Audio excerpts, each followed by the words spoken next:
આવતીકાલે છે મકર સંક્રાંતિ. ઉત્તરાયણનો આ પર્વ અનોખી સૂર્યોપાસનાનો પર્વ તો છે જ, પણ સાથે અતિ પાવનકારી દિવસ છે. જે દિવસે કરેલા તીર્થ સ્નાન અને દાન કર્મથી પુણ્યનું ભાથું બંધાય છે. તો આ મકર સંક્રાંતિએ શું કરવું જેનાથી આપણું જીવન પણ વધુ પ્રશસ્ત થાય, તેના ઉપાય જાણીએ જ્યોતિષાચાર્ય ઉર્વેશકુમાર પંડ્યા પાસેથી.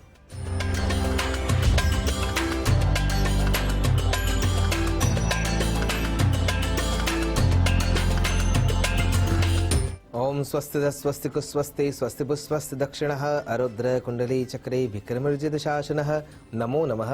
તમારા બધાનું સ્વાગત કરું છું આધ્યાત્મિક મહાશક્તિમાં. મકર સંક્રાંતિ, આ દિવસે શું કરવું જોઈએ?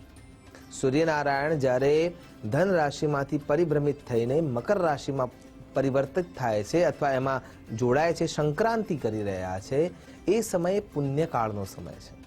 ઘટના વિશેષ, સ્થાન વિશેષ, સમય વિશેષ, આ ત્રણેય પરિબળો આ સમયે જોવા મળે છે. ઘટના વિશેષની દ્રષ્ટિએ જોવા જઈએ તો સૂર્યનારાયણ પોતાની સંક્રાંતિ અન્ય રાશિ સાથે કરી રહ્યા છે, એટલે ઉત્તર તરફ ધીરે ધીરે એ પરિવર્તિત થઈને પ્રયાણ કરવાના છે. એટલે ઉત્તરાયણનો જે સૂર્ય છે, જેની રાહ વિશ્વ પિતામહે જોઈ હતી પોતાના શરીરને છોડવા માટે થઈને, તો આ જે સમયગાળો છે એ એટલો ઉત્તમ છે કે આવા દિવ્ય પુરુષે જેની રાહ જોઈ હતી. એટલે સૂર્યનારાયણ જ્યારે ઉત્તરાયણ થઈ રહ્યા છે તો ભૌગોલિક દ્રષ્ટિએ પણ ઘણો મોટો પરિવર્તન એ સમયમાં જોવા મળે છે. એટલા માટે ઘટના વિશેષ છે.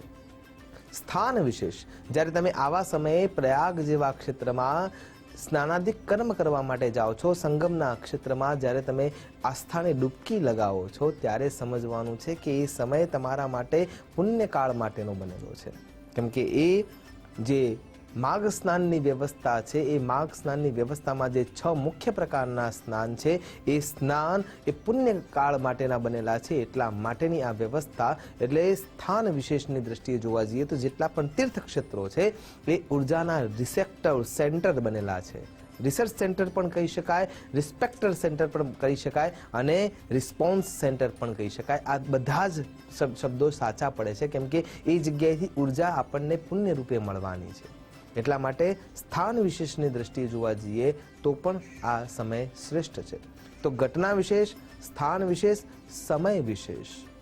સમય વિશેષની દ્રષ્ટિએ જોવા જઈએ તો જ્યારે સૂર્યનારાયણ પરિભ્રમિત થઈને 1 માહ સુધી મકરના અંદર રહેવાના છે, અને એ જે ઘટના, જે સંધિકાળ છે, એ શાસ્ત્રોમાં, પુરાણોમાં ખૂબ જ સ્પષ્ટતાથી, જેમ કે પદ્મ પુરાણ એવું સ્પષ્ટ કહે છે કે આ પુણ્યકાળ છે. એમાં થોડુંક અમથું કામ કરવામાં આવે તો પણ અનેક ઘણું પુણ્ય એ આપનાર બની જાય છે.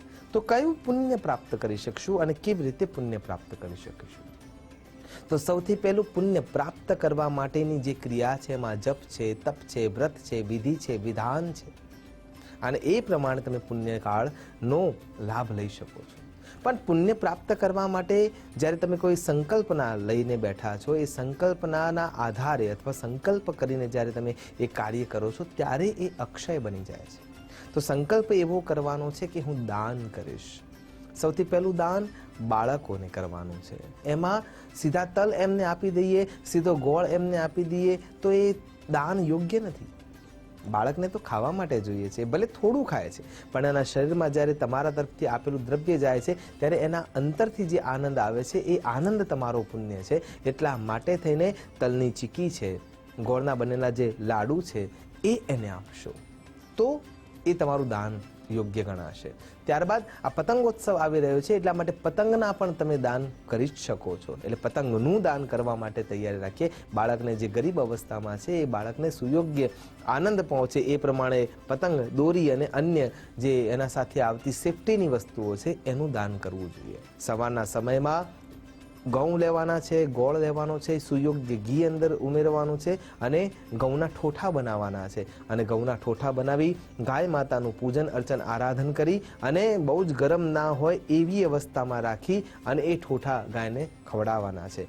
જ્યારે એની ભૂખ લાગેલી અવસ્થા છે, એ વખતે જો એ ટળવળી રહી છે અને જ્યારે એને ભૂખ નથી, એ વખતે તમે આપી રહ્યા છો અને પુણ્યની આશા રાખી રહ્યા છો, તો એ પુણ્ય સંધિકાળ હોવા છતાં પણ એને પ્રાપ્ત કરી શકાતું નથી.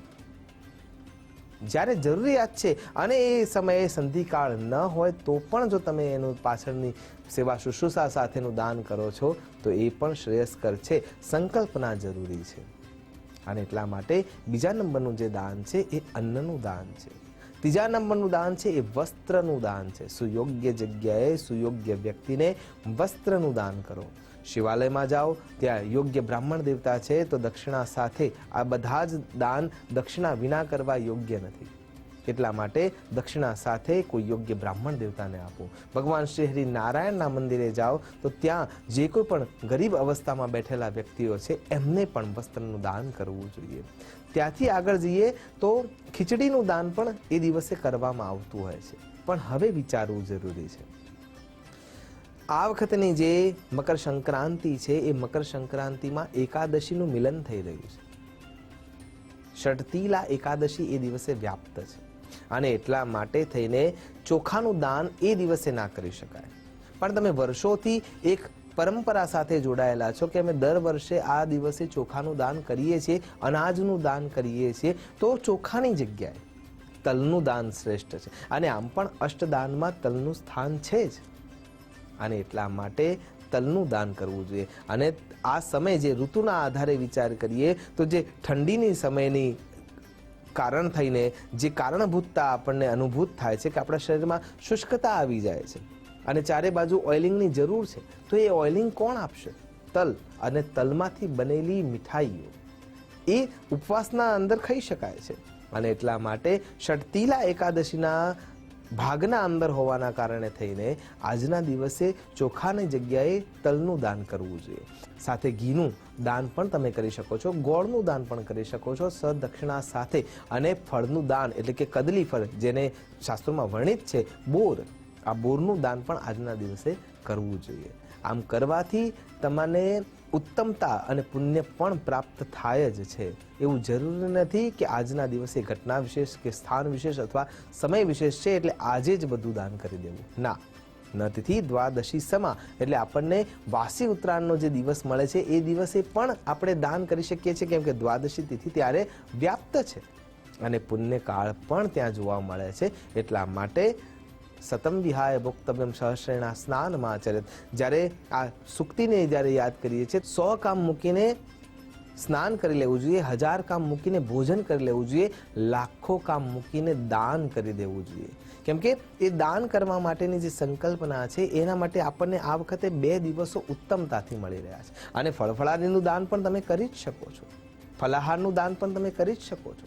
સાબુદાણાની કે સિંગોડાના લોટમાંથી બનાવેલું કોઈ પદાર્થ છે એને તમે, સાબુદાણાની ખીચડીનું દાન પણ તમે કરી શકો છો, જેને વ્રત વિધિદાન છે કે અમે ખીચડીનું દાન કરીએ છીએ.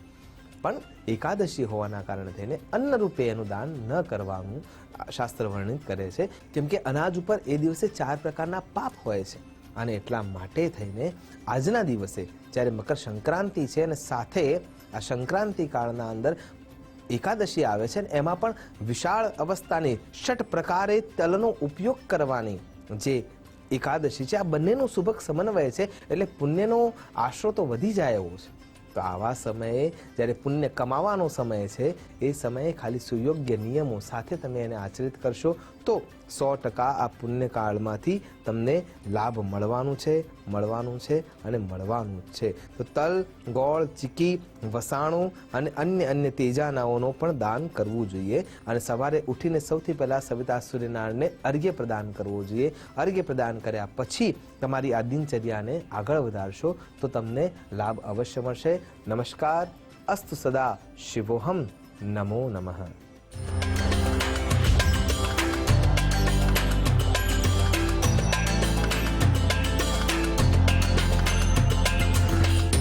આજે આપણે દેવી સતી અનસુયાના દર્શન કરી તેમના સતીત્વનો મહિમા જાણ્યો અને સાથે જાણ્યું મકર સંક્રાંતિના પર્વ પર શું કરવું.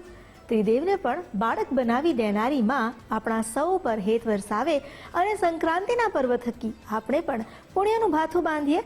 એ જ પ્રાર્થના સાથે હવે સમય થયો છે આપને વિદાય લેવાનો. પણ આવતીકાલે ફરી મળીશું અને તપોભૂમિ ગુજરાતની આ યાત્રાને આગળ વધારીશું. ત્યાં સુધી મને રજા આપશો. નમસ્કાર. આપના પ્રતિભાવ અને સુઝાવ આપ અમને મોકલી શકો છો આ સરનામે